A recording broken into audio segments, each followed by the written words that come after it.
Hello, everybody. Welcome. My name is Moonshadow, and this is a show about dreaming and the journey to reality, what dreams mean, that kind of thing. And just a little bit about myself.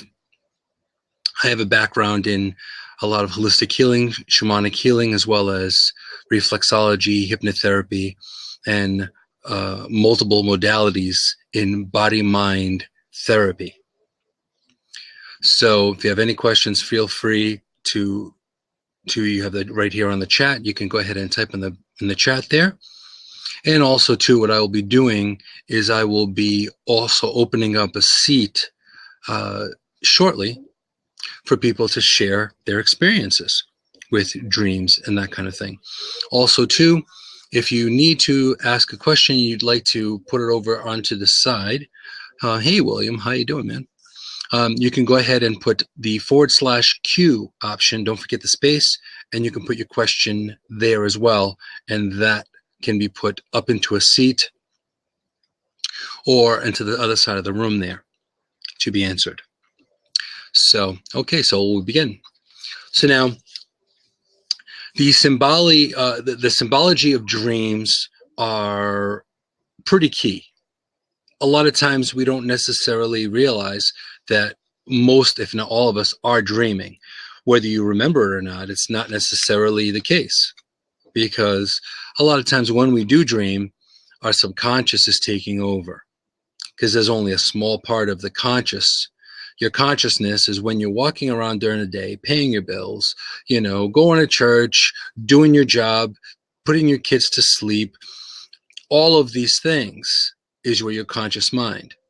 But when you go ahead and lay your head down on the pillow, hi Pam, how you doing? Welcome. And when you lay your head down on the pillow and your eyes shut, and all of a sudden you drift off into La La Land. At this point, your consciousness either has or has no control.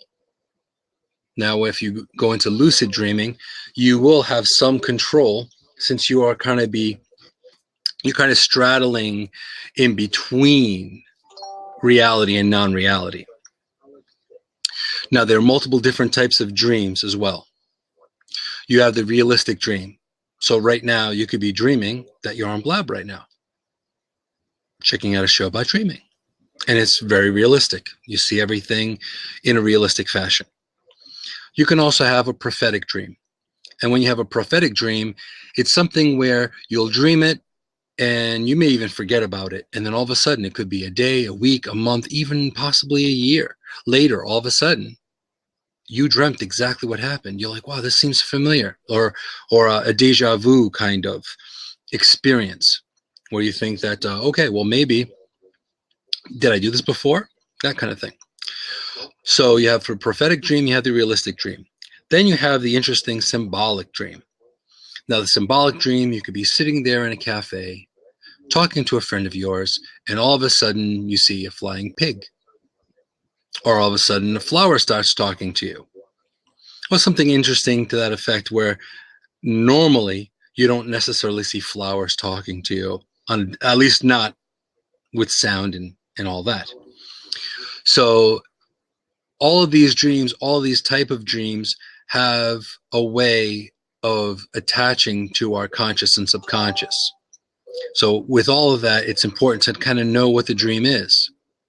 You may have a residual dream. That's also another type of dream where you've had a long day and you dream about you're still at work or something has happened. Hey, Jake, how are you? So all of these different types of dreams all matter. They all have some form of, in my experience, they all have answers. Now, it all depends on if we're paying attention to the dream or if we remember the dream as we wake up. Because a lot of times, as you're waking up from the dream, all of a sudden your bladder kicks in, you need to go to the bathroom, or you're thirsty or whatever. And at that point, once you get up, that lucid dreamy state that you're in, your consciousness now takes back over, and now you're ready for the day, or semi-ready for the day. At that point, the dream is gone. So, in the importance of wanting to remember your dreams, I would suggest thoroughly to, before you get up, keep a notepad by your bed with a pen, pencil. Aw, I have another viewer, little Bruno. He's a little four-legged puppy. Very cute. Exactly. And so now as you go with different brain waves, it depends on where you're at. If you're in a lucid state, you're still going to remember what you dreamt.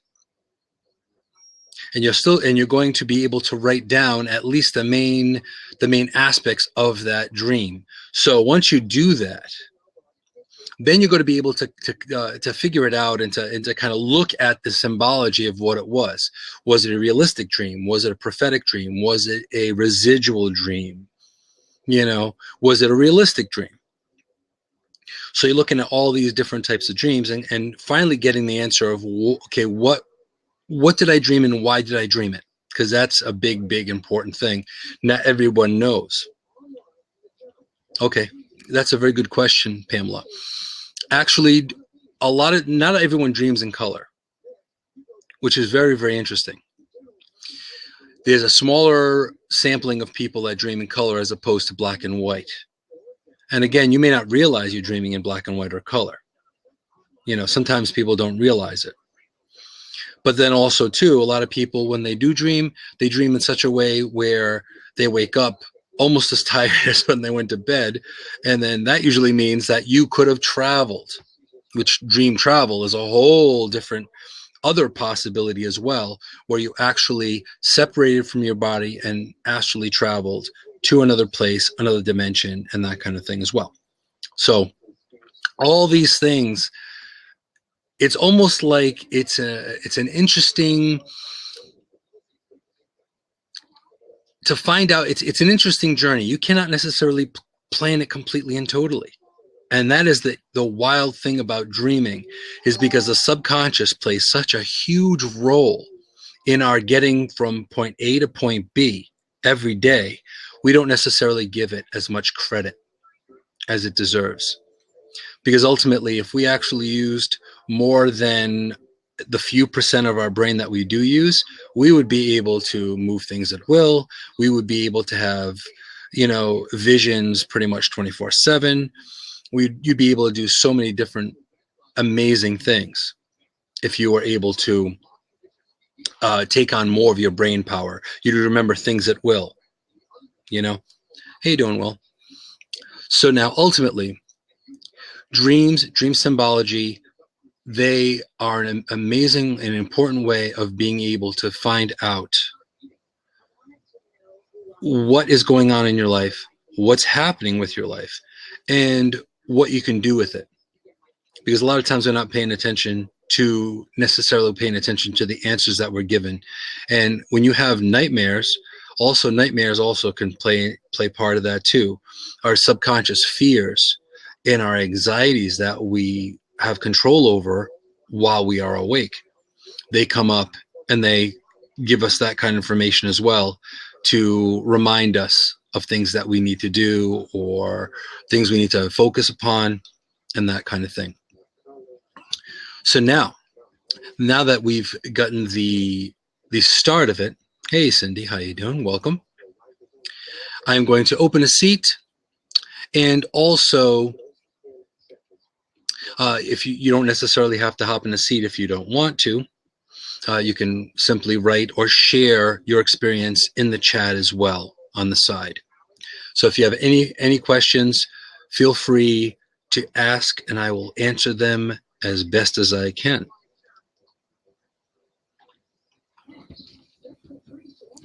Thank you very much for the props. Welcome back, Will.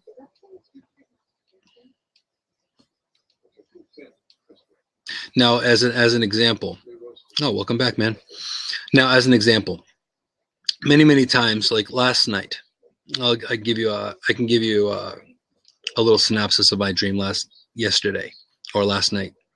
Now, I woke up pretty tired. Why? Because there was a lot going on in my dreams. I was having conversations with people that I didn't expect to have conversations with. Also, too, in dreams, You could be in a situation or a surroundings that you know is where you is, like, say for example, you may feel that you're in your grandparents' house, just as an example, and you think it's your grandparents' house. It feels like your grandparents' house, but it doesn't look like your grandparents' house. Sometimes your subconscious has a way of kind of changing furniture, moving things around a little bit, even altering people and what they look like. Now, I'm not sure if any of you have ever seen What Dreams May Come with Robin Williams. Hey, Rasha, welcome. Now, okay, now, and sometimes people look drunk, and when I look in the mirror, I look weird. Okay. Well, see, this is a funny thing about your subconscious. When your subconscious kicks in, it can change things. Like in the movie What Dreams May Come, there were people that they had passed on, but they were either younger versions of themselves or they looked completely different. They were even racially different. You know, one character, he was an older white guy, and Cuba Gooding Jr. ended up being his avatar or the mask he wore kind of situation. So that also can very much happen as well. So dreams really have so many different answers for us, but the key is actually paying attention to them. Okay, Laura's saying, okay, had a dream in the same place. I had another dream, and in the dream, I was conscious that I had another dream in that same place. All right. Now that sounds confusing. However, that's not strange, to be honest with you, because there have been times that I've been in a dream, dreaming about being in a dream, but I was partly awake. Now, if you want to talk about an acid trip, this is probably why I've never done acid in my life. I never had it. I never had to. But dreams themselves can be so powerful. Now, with William here, he's saying, okay, I'm purple, I have big eyes, and my neck is much longer. Now, that could mean a whole different, that could mean a whole bunch of things. That could mean, first of all, that William doesn't necessarily feel like an average person. So his subconscious has remade him to look different. Multiple times, too, I've been able to fly in my dreams. I've been able to shapeshift in my dreams. So that also plays a big part as well. Okay, Cindy here, she says, I've been stuck in a nightmare and trying to awaken and have been unable. I dream in color at time as well. Okay, so now when you're stuck in a nightmare, there are ways to get out of these dreams or nightmares, if you will. A lot of times is just almost the best part of that is it's almost like being your own producer and director in your own film. Dreams are very much like films. So if you are lucid enough, you are able to release and to change. Okay. Well, there you go. And William is speaking about his totem, and he shakes his arms as he shakes his arms to come out. Now, that is also a telltale sign for you to be able to come out of it. I remember when the movie came out, Nightmare on Elm Street. Now, I'm not really afraid of much of anything, but I really got scared of Nightmare on Elm Street. And the reason why I was so petrified of Nightmare on Elm Street was because of the dream. It's a dream thing. If someone can go into your dreams and mess with your head, just think about this. You know? Sure, Evil, come on in. We have Mizui coming in. So now at that point, when I had these dreams, when I had these nightmares with Freddy Krueger, and of course, you now have an issue here because this is a character. But now you have Freddy Krueger being a character, but he's messing with something that is very, very realistic. So if you look at dreams as a whole, okay, we have Dan coming in. Let him in as well. So when you have these dreams or nightmares in a whole, I saw basically Freddy Krueger and all that. And he was right there live in color, and it was freaking me out. Okay. So now what happens? The first time I dreamt it, I woke up in a panic, shaking, wasn't good. Second time, I was lucid. So at that point, when I was lucid, I was like, oh, wait a minute. I remember this. So now you can gain your own power. You could do whatever you want because you are the director, the actor, the producer. You are everything in your dream. So at that point, what did I do? I looked at him and I was like, first of all, I'm a big fan. I think you're funny as hell. You're funny looking, but you know what? I think you're pretty smart. And then at that point, he started to mess with my mind, right? Because now it's your subconscious it's basically trying to counteract what you're doing. So at that point, I went into and had Wolverine claws, chopped them to bits, woke up, and I was perfectly okay. Go figure. You could have Wolverine claws in your dreams. You could fly. You could be purple. You could do whatever the hell you want. So that's kind of a cool thing. Yes. Okay, Mizui. But the problem is that you don't realize you're in a dream, so you can fly and do whatever you want. You just don't realize it. When you slept, you just understand the dream or a nightmare. So this is the problem, to realize that you are actually in a dream. Don't you think? Right. But see, that's the key. You could, with a little bit of training, as you work with your own, exactly. As you work with your own dreaming, what you do is before you go to sleep, and I'll get to William's comments as well. Before you go to sleep, say a little affirmation that you're going to remember what you're dreaming. You will be able to be lucid or be able to control as you are dreaming. So what happens is when you do that enough times, you're going to have a little wake up, like almost like a little alarm clock that's going to say, hey, I'm in a dream, because you're realizing all these weird things.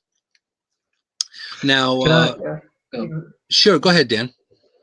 I was just going to say, when I really got into this when I was quite, 13, 14 years old, I started training in the way you're saying by keeping a dream journal. And I used to wake up in the morning, and if I'd had a dream, I'd try and roll over. So if I was on my right side when I woke up, I'd stay on my right side and try and remember that. And because your body most remembers your dreams when you are in the same position that you were dreaming in. And I used to write that down in a journal, etc., etc. I kind of lost interest in it, but it's something that has kept my I haven't lost the ability. Or every now and then, just a lucid dream pops out of nowhere. Best experience of my life is amazing. Yeah, and absolutely, and I thoroughly suggest with anybody that's interested in knowing more about their subconscious and getting answers through their dreams, to have a notepad. It doesn't cost much. You figure $1 at the dollar store and a pen. You leave that by your bed, and as you're waking up, you don't have to write a novel. You don't have to write a journal. You don't have to go crazy with it. Just write the highlights. So if it was, say, for example, like yesterday, I dreamt that I was talking to someone. I wrote down a basic description of who I was talking to and what they said, just the high points. So now I get up, I go grab a drink and whatever. At that point, now the dream is off. It's gone. But I have what I wrote down. So those little highlights, those tips, that little shortcut, those little short little highlights and outlined keywords are going to be like, whoa, all right, here we go. This is what it was. Now, William had said when he'd gotten divorced, he tried to astral travel to check on his children. Okay. Now, that is very, very cool. And that's something that you can do. The only thing with that is, though, is that sometimes if you try too hard, then it's that much harder for you to get out. So it's almost like you want to try but not try. It's like a Zen thing. So if you put if at this moment in time, if we all try to meditate and you sit there and you try to meditate and you're like, okay, I'm going to meditate. I'm going to meditate now. You're just forcing the issue. But if you take it from a easier stance, then you're going to be able to remember your dreams quicker. You're not going to have a ton of super expectations, and therefore not tax your body or your mind or your spirit more so than you need to. So that's the big part of having that dream journal nearby. Moonshadow, what do you think about the evolution of dreams? Sorry, Miss Susie. The evolution of dreams. No, it's okay. The evolution of dreams. Okay, what do you mean? So, like, dream maturity. yeah, let's say when I was younger, I used to have recurring dreams, recurring nightmares about, say, people that I couldn't overcome, like violence, etc., etc. And then getting to a point in your life where your dreams evolve into you can handle that situation, lucid or not, and you kind of, that your dream it starts to reflect your personality as a person rather than just kind of random. Do you know?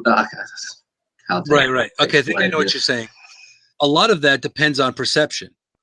Because if you think about it, a lot of times kids, when you're children, or when we're all children, we see things from a different perspective.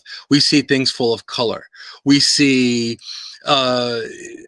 more like Willy Wonka and the Chocolate Factory. Like if you see Willy Wonka and the Chocolate Factory as a child, and then you see Willy Wonka in the Chocolate Factory as an adult, how you perceive things are very different. That's a very good example. So with your evolution of dreams, it's also very similar in the same way. Because when you're a child, first of all, you're not as jaded. You see things differently. Life is a different thing. You notice if you visit your childhood school, as you've gotten older, all of a sudden things look like they're so much smaller. Yeah. Like the desks look like little tiny desks. Yeah. So it's all about perception and how you really see the dream itself. Now, also, there are people that are still very youthful and childlike when they dream. So you can have somebody that's 65 years old that still dreams similarly to when he was a child or she was a child, which does happen. So cool. All of it really depends on your perception and how much importance you put on it. Because I've known quite a few people that they were like, I don't dream. I never have dreams or anything like that. They just don't remember them. That's basically it. Yeah, it's just they're just completely shut off. That kind of thing. Yeah. But also too, as Cindy's saying here, I've had 2 visitations in dreams that changed my life. When I was aware that even though it was a dream, I was consciously aware that spirit was giving me a message. See, now that in that case, she was lucid. She wasn't fully dreaming and she wasn't fully awake. She was kind of in between, just within the veil. It's like almost like a curtain, if you will. You're not quite here, you're not quite there. It's like having a foot in one side of the door and your foot in the other side of the door. It's amazing. So if you really look at that, it's now see, this is the wild thing about dreaming. See, there are people that go ahead and they take and there are shamanistic people that also use anuska and they trip on different herbs and things to do this. Yeah. You don't necessarily need to take anything to be able to go into that lucid dreaming state. It just takes a little more work. Yeah. Sorry, go on, Susie. No, go right ahead, Dan. I was going to say, like those people, they take these things. It's not adding anything to your brain. Like there's no function that it's adding to your brain. It's using the brain to produce the effects that it does. So, like people who deny, say it's not possible without ayahuasca or these kind of things. Those people are slightly naive, in my opinion. Yeah, well, it's also too that they want their consciousness to rule over their subconscious, and that's like saying that that only 8 feet of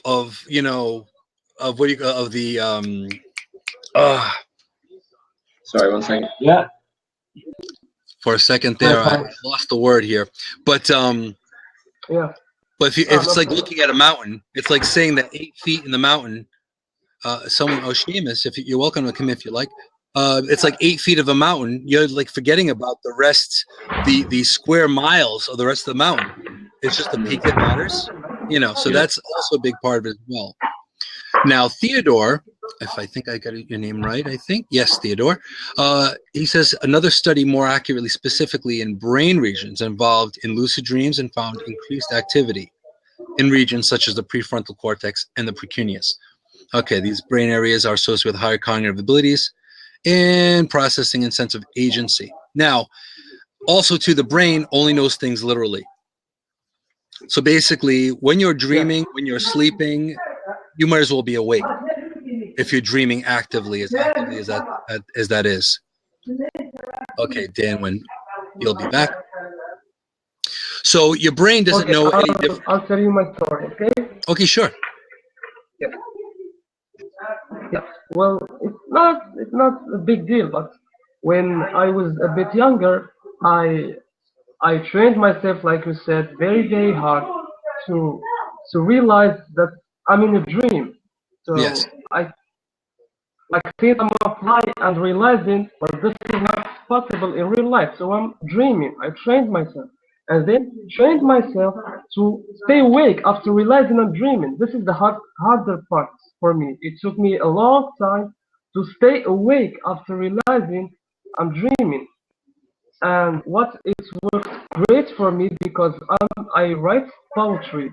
So when after realizing I'm dreaming and staying awake, I could like say, okay, I am going through that door.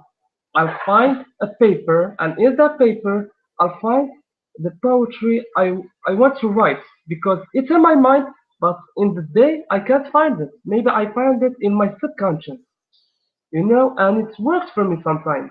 I found just the right words to put them in my poetry, and it was amazing. It definitely increased my creativity, and I could travel. I remember once I went to Paris. Yes, and it was very special.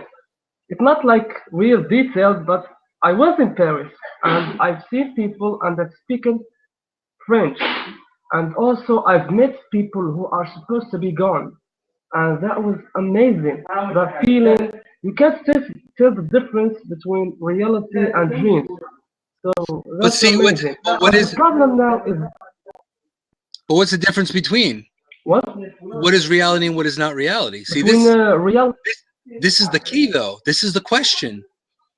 Your brain knows it as reality. Yes. So as you wrote the poetry, since you were dreaming, and you wrote this wonderful piece of poetry in Paris, France, what makes you think possibly that part of your soul wasn't traveling or actually traveling to Paris to write this poem?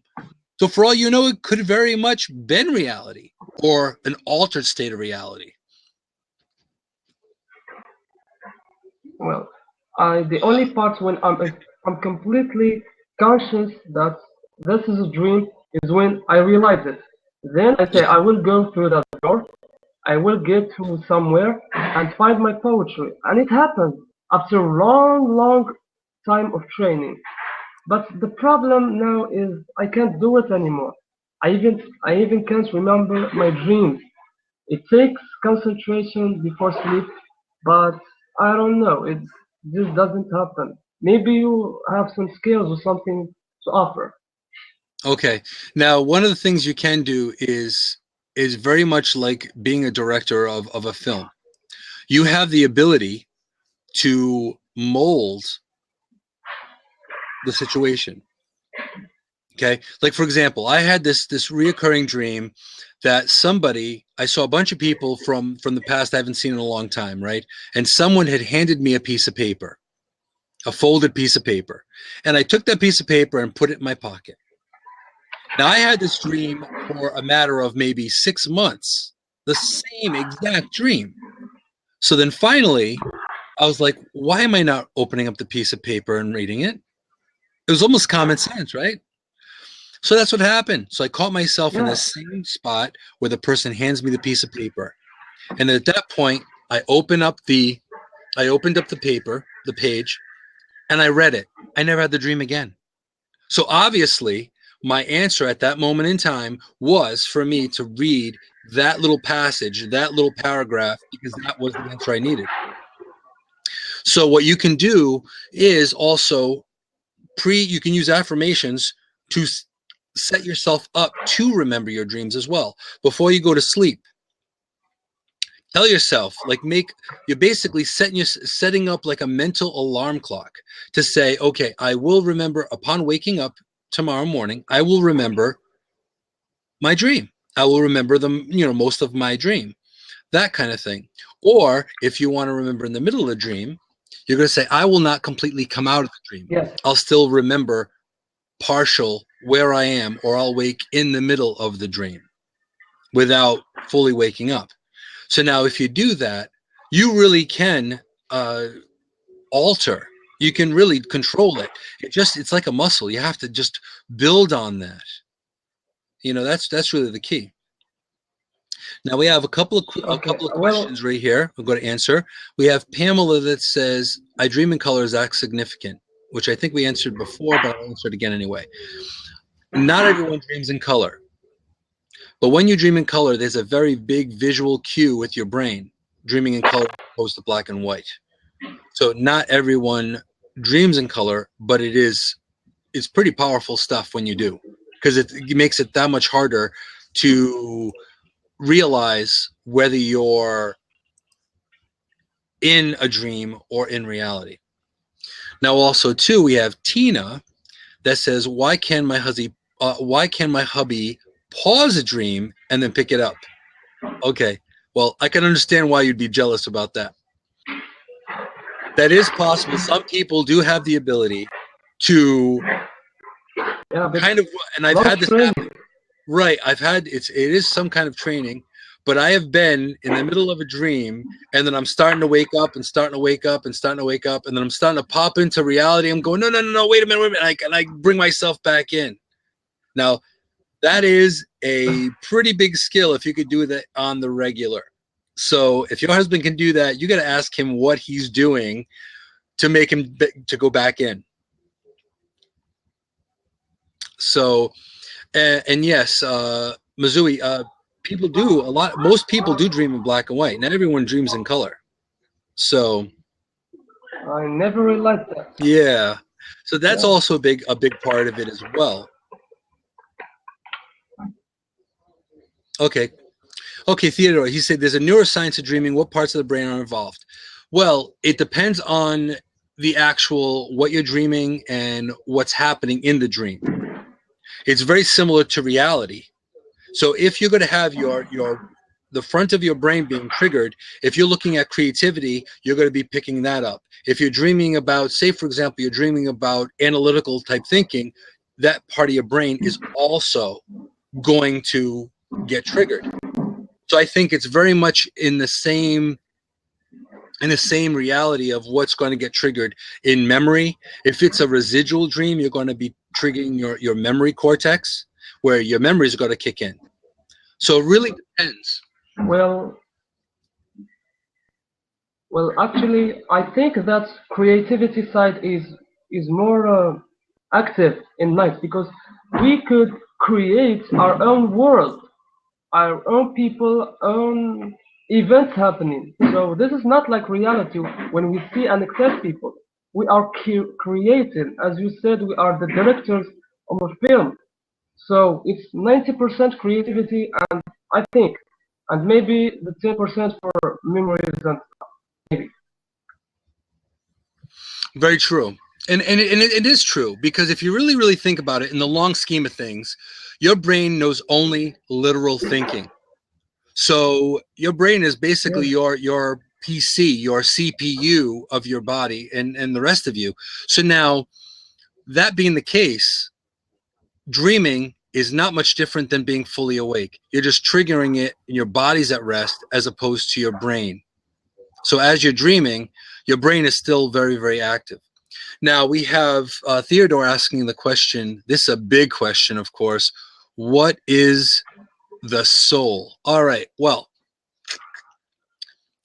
that's a loaded question, because a lot of people are still trying to figure out what the soul is.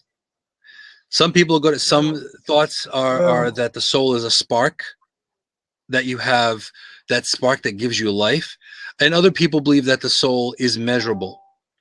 And they actually have studied that someone ready, they're about to pass and to move on, they have measured them, and then when they did pass, they measured them again, and it was something like, I think it was 8 grams or something to that degree. It's a small amount that they're a little lighter. So what is the soul? I can only answer from my perception what the soul is. I believe that the soul is the spark that gives us that little bit of consciousness. And that soul, since energy cannot be created nor destroyed, we basically move on to being, if you will, recycled, or move on to a different existence. Well, that could be a myth, but they also they keep on studying on the fact of what is the soul, and if it's measurable, and if it's actually a material thing, or if it's an energetic thing. So it's definitely a good topic material for sure, because if you want to look at it from the concrete level, it's one thing. If you want to look at it from the spiritual level, it's another thing. So that really depends on person to person, and they're still trying to figure it out. They're still trying to map the brain at this point. They're trying to map the brain and how it works, and they still haven't fully figured out how the brain functions. Never mind, figuring out what the soul is. It's extremely complicated how the brain Well, works. it is, and so is dreaming. See, dreaming is just as complicated as being awake, and this is one of the reasons why I actually thought of this topic, because I had such an interesting, wild dream yesterday, this morning, that at that point I was like, you know what?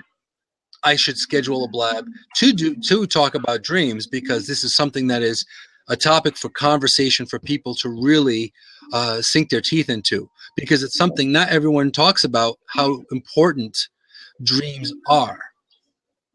So that's also a big thing. So myths, yes, I can understand where Theodore is coming up with myths.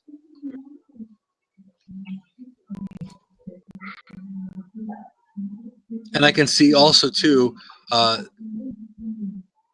no, you're doing absolutely fine, Mazui. Your cam looks fine. You went off for a little bit, but you're doing all right. Now, is there anybody else that would like to share their experience with a particular dream or recurring dream that they've had, or what their overall experience is in their dreamscaping and their reality of dreaming? No one back here. At least I can complicate. Yes, go ahead. For a period of time, like 5 months ago, I returned to try hard to get this kind of dreams. And the biggest problem is I realize I'm in a dream. I try to do something and I forget. I get back again to the dream, not realizing I'm in the dream. You know what I mean? I feel like it's got into my subconscious. It became like something we do without realizing it. Right. I couldn't control it anymore. And this was the biggest problem for me. That's why I started trying. Exactly. And Theodore, you're absolutely right. This is the issue. And they are continuously trying to figure it out. And this is why I felt that this was such a good topic for discussion and bringing this to the conversation. Because, I come at things from, I was very skeptical at a very young age with my abilities, with my intuitive abilities. So I had to really study and really look into it and really take things apart. So I've always been inclined to wanting to know how things tick, how things work, how people tick. And I can see intuitively that you are a very similar person as well. You want to figure it out. But the thing is, Yes, very much. it's partially known, and it's partially not known. And not everybody has sat in a big huge summit about dreaming to the degree that it's been really sorted out or solved. Okay, we have Laura says, I have a dream that repeats itself from time to time. I have to cross a river, and it's in our hometown. And then I realize it floods, and then the bridge is broken, but I finally managed to cross it over. Okay. Now, intuitively or symbolically, that could definitely mean something, that that bridge could mean a vehicle to where you need to be. It could be a goal that you've wanted or something that you wanted to do. Right. And if you think about it in the grand scheme of things, sometimes it's like that saying, was it art imitates life? So it's kind of like that thing as well. So if in life if things don't come easy to you and you have to work hard at it, that could very much be when you're dreaming. The bridge could mean that. It could mean your struggle from going to point A to point B. So that's where it's our subconscious trying to tell us things, trying to build us, trying to rebuild us, trying to shape us to say, what are we doing? What are you doing right now? This is a problem. You need to sort this out. You need to solve it. And you haven't put the right attention on the situation to get there. But excuse me, but you're the only one who can understand these messages, because it's a message from your subconscious, which belongs to you, to your conscience. So you basically, if you focus, you are the only one in the world who understand the exact meaning of the message. So don't try to go look for meanings for the bridge, or you will get it. It's your brain telling you a message. You will understand it, and you definitely shouldn't ignore it. So this is my. And I agree completely. I've never really ignored my dreams or ignored my intuition, and the reason being is when you ignore it, and if you have a reoccurring dream, that usually means it's something you need to pay attention to. So it's kind of like when someone's poking you and saying, hey, and you're not paying attention to it, you're ignoring it. Eventually, you're going to have to address it. So that's really, really important. Yes. Okay, we have Paradise. We have, I'm getting dreams daily and they are starting to be more realistic, and now I have a question. Okay, how can you explain that? When it's time to wake up, I feel like I'm not in my body place. It's like it's happening all the time. All right, that's not necessarily a bad thing. What's happening is you are becoming more and more lucid. So when that happens, you could decide, and that's the great thing about when you're lucid. When you're lucid dreaming, you could decide whether you want to come out, go back in, get more sleep. That's when you really have the power to do a lot more. You could even go ahead and connect with other people regarding, like, you can connect in dreams. You can connect with people that have passed on. And you can connect with yourself. Exactly. You can connect with a future self or a past self. Now, if you really want to wrap your mind around that, that's an amazing thing, is to actually go ahead and meet yourself 20 years from now. In the dreamscape, you can do that. Because just imagine what you can maybe tell yourself, or what you could have say, to a future self or a past self, or that kind of thing. So and I can completely understand Theodore, I can completely understand Will, and I can completely understand most of the people in this room, that it's hard to wrap your mind around. It's not something that you can say step 1, step 2, step 3.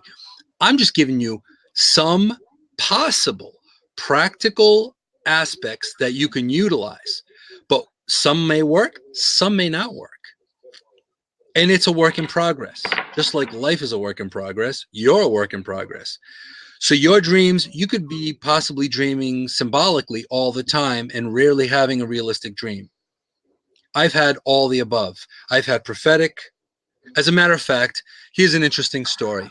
And I know we're coming up to the hour mark in about 14 minutes, so we're going to try to get to that. And I'd like to keep it to about an hour. It doesn't mean that we can't bring it to after hours or after the show's over. We can do that. But when I was a child, I had this boogeyman. And this boogeyman was scary. I was scared crapless about this person. I saw this person. It was very, very dark looking. This person had facial hair, long hair, had piercings. Now, some of you may be wondering what I'm talking about at the second, but I literally scared myself. That's right. So at a very young age, I saw myself. 20 years later, I saw myself, a vision of myself in the bathroom mirror, and I scared the crap out of myself, right? But then 20 years later, I look in the mirror, I look at the image, I'm like, holy, wait a minute. That was me all the whole time. So this is just how the brain functions. So when you look at that and how your brain functions, once you gain the rapport and the relationship to yourself, your subconscious and your consciousness, then you're able to know a little more about how you tick and what your dreams are all about. So all of that really makes a huge difference. So now we have about 12 minutes left. Are there any other questions that we have, or if anybody else would like to pop in to share a dream they had? Okay, we have Paul said, can you explain levitation in dreams? Okay, we can answer that question. Now, as far as levitation is, we do not have the worry or the concern of being in a corporal form, in a corporeal form. So basically, when you are levitating, you could fly, you can change who you are, you could become younger, you can become older, you could do so many different things while you're asleep. So since the subconscious, since you don't have that limitation of being stuck in a body, then levitation is a lot of the time, to be honest with you, a lot of the time it was when I'm doing shamanic drumming or shamanic journeying or dreaming or meditating, a lot of times I choose to fly, or I'll zip out, or I'll just blink and I'm somewhere else. Now, we all wish that we could do this in real life because it'd be fantastic. However, we don't have that ability with the corporeal form. We have no choice but to be stuck in what we have to do. So we have to get in our cars and move and transport. But when you levitate, you can do all of that. Now, the one interesting thing about falling, they have some people have had the schools of thought where if you fell in a dream, you'd fall to your death. Now, I actually experienced that once, where I actually fell, and I fell hard, and I felt myself fall, and I felt the pain of the fall, and I felt graphically everything that what it would be to fall from a large height, bleeding and everything. I'm still here. But I don't know if I'd want to actually risk that again, so I don't know. I'm still on the fence about that. You're welcome, Paul. So you can fly in dreams. That's fantastic. A lot of people have flown. In fact, that's something where that's a very common thing in dreams, is people actually flying or floating above their head or anything like that. Well, I'm still here, Will. So I didn't die from falling to my death in the dream. However, I don't know if I'd want to risk that too often.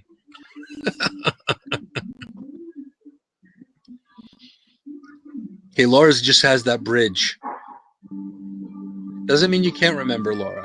You can remember if you put your mind to it. If you try to set it up for you to remember. Exactly. It just means you didn't remember, possibly. Oh, there you go. And Will's saying he used to jump off cliffs on purpose to wake up from bad dreams he couldn't get control of. And that's the great thing about dreams. You have the ability to really manage through the experience. You're not necessarily always stuck. And a lot of people think that. They think that they're a victim. You're not a victim. You can actually alter your perception. You could alter how you view things. Like say for example you're being chased by something massive, huge, like some kind of evil, nasty monster or something if you're a child. You could literally say a magic spell in your dream and then make that monster into a kitty cat. However, if you don't have that willpower or that confidence in reality, then it's going to be hard for you to do that. And Laura says when she was little, she used to lose her shoes in her sleep. Well, there you go. But this is the wonderful thing about dreaming. It is a dreamscape that it may take forever to figure out why we do it, how we do it, all of those things. So to look at it from a concrete aspect as opposed to just an abstract aspect, I think it's a little bit of both. So it really takes a lot of study. I would thoroughly suggest to have a dream journal, and a dream journal would be really important to have by your bed. And also pay attention to your dreams before you get out of bed. Just write down the highlights. Write down, even if it's 4 or 5 words. Those key words may help you remember, and you may have many answers that you have had questions to. And that's just another little aspect too. If you have a question on your mind, you can go ahead and ask the question and ask for the answer while you're dreaming. That's also another little possible thing you can do too as well. Just make sure you keep a journal by the bed and you write down what answer comes to mind. So any other questions? Oh, we have a phone call.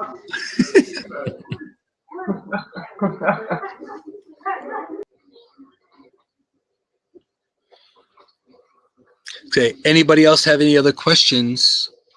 Oh, that's okay. Any other questions before we stop? Okay, Monty, looks like Monty has a question. He's formulating a question right now. But ultimately, a dream is something where now it's my phone. But dreams are someplace are a place that we could get so many either answers. It's a way of relaxation. It's a way of recreation. So many different ways. So really, this conversation, if anything, is just to give you more questions. It probably is going to give you more questions in your mind on what dreams are, but it's put it in the front of your brain now. Your conscious brain is now thinking about what dreams are, what's going on with them. Okay, we have a question from Monty. Could dreams be the real reality and our state of awakening be the false reality? I'm so glad you asked that question, Monty. Okay, and I will preface that answer with a question that I had with my ethics professor in college. We were talking about reality, and when we were speaking about reality,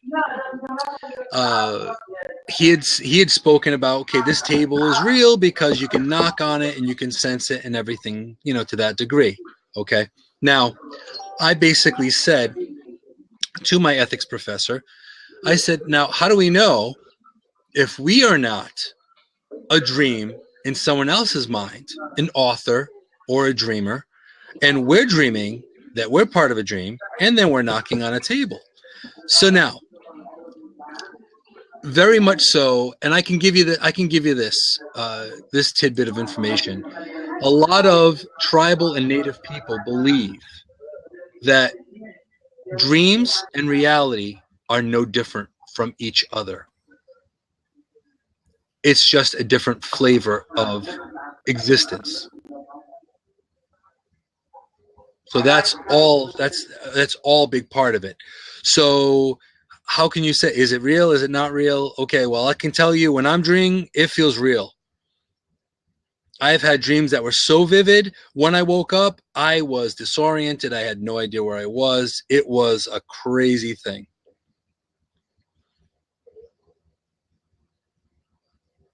Now, let's see here. Now, Cindy says, I meditate on what I know, what I want to know or see, and has worked very well for me. And that's also key here as well, is a lot of times people will fall asleep when they're meditating. Now, is that necessarily a bad thing? No. You drifted off to sleep. So it's not necessarily bad. You don't necessarily have to be conscious for you to actually get the results that you want. So with Cindy, meditating could be the precursor to falling asleep. You don't necessarily have to be lucid in that case.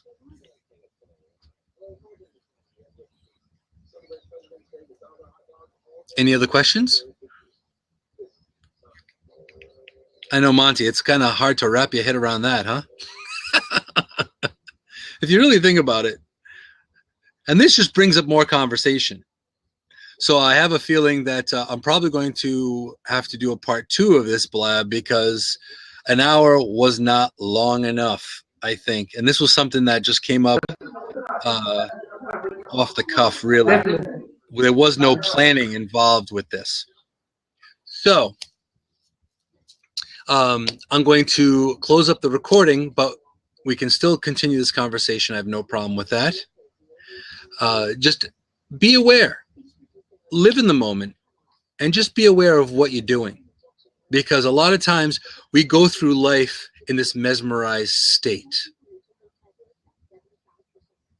Yes, one with a proper show card. You can tell that this was like off the cuff. But thank you, everybody, for coming. And thank you for all your wonderful questions. Also, everything you shared, because I know dreaming is not something, it's quite of a personal thing. It's quite of an intimate thing.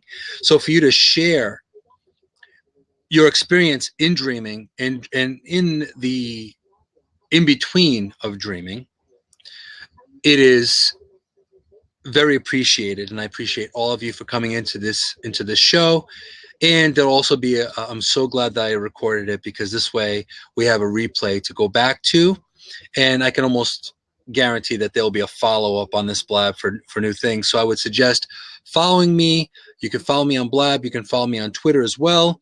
And also, too, you can check me out on my website, which I will pop in to the room.